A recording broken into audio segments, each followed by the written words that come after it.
اسمح لي كلمة مهمة في منتهى الخطورة. انت حضرتك قلت لي ليه البرنامج مستمر، حضرتك مكمل. لا انا لا طيب ما هو بعد اتفضل كلمة عارف الدماء اللي بتتكلم عنها استاذ اسراء؟ انا بقول الكلام ده والله ارضاء لضمير اللي انا بتمزق من جوه. الدماء، عارف الدماء اللي بتقول عليها استاذ اسراء تمن؟ عارف هي من مين؟ والله العظيم من شباب ليس له هوية ولا يفهم في القضية.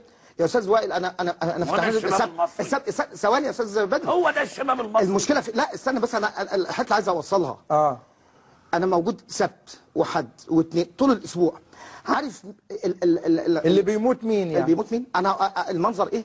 انا شايفه بعيني، لان انا في 2 من اولاد اصدقائي ماتوا ليس لهم اي ذنب. عارف الذنب ذنب مين؟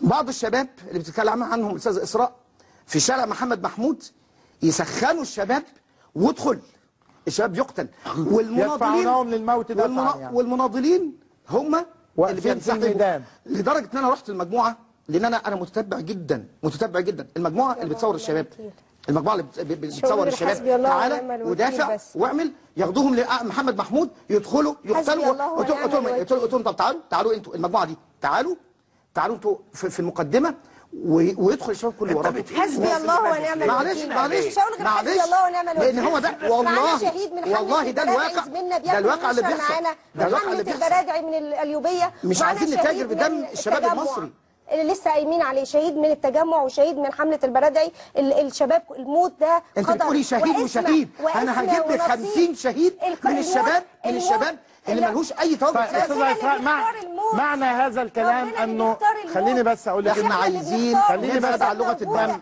ما بندفعش، نبعد عن لغه الدم. حسبي الله ونعم الوكيل في اللي بيقولوا ده في الشباب ده. انا مش هقول غير كده، مش هقول. هو عاوز يقول لك، انا بتكلم بارقام. هو عاوز يقول لك انه انت حسبي الله ونعم الوكيل، انت قاعده حاطه رجل على رجل في المكتب وبتزق الشباب عشان يقتلوا.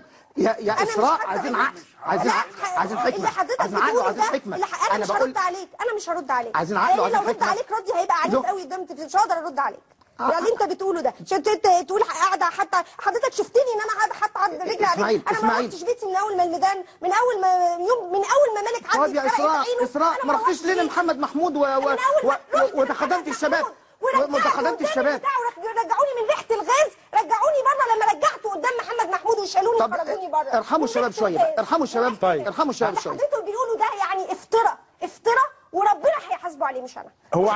هو عاوز يقول لك رد عليه تعالي اسراء، هيبقى يعني تعالي اوديكي مشاهد زينهم، تعالي اوديكي مشاهد زينهم.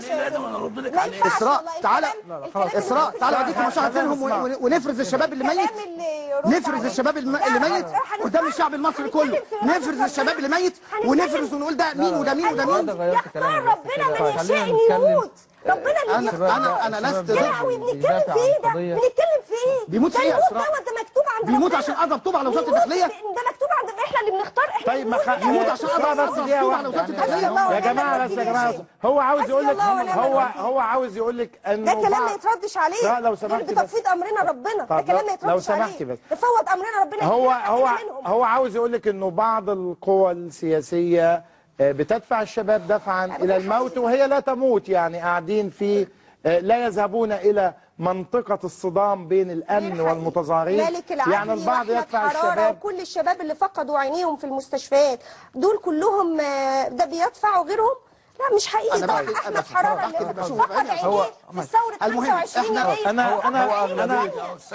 انا اعلن سؤال يحل كل المشكله دي. اتفضل. في سؤال يحل كل مشكلتكم. اتفضل. انتوا رايحين لوزاره الداخليه ليه؟